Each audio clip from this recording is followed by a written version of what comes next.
Hello, and thank you for watching this SimQ VIT tutorial about the Simulation tab and retrieving simulation results. Our previous video covers the three tabs used prior to simulation: the Geometry, Landmarks, and Load Cases tabs. This video will cover the Simulation tab and how to retrieve simulation results after it has already been sent and calculated by the server. We start under the Simulation tab. The project has already been submitted, and as you can see, the simulation status button is white and it reads as submitted. At this time, calculation times average under 1 hour.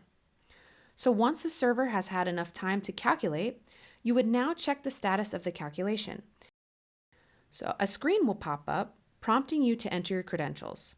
These are provided to you by SimQ. Click OK, and the software checks the credentials. If the project is ready, the white Submitted button changes to green, and it now reads as Retrievable. Now, under Simulation Handling, we click Retrieve Simulation Results. Please click this only once. The gray pop-up appears, and the results retrieval process begins, which is done in about a minute or less.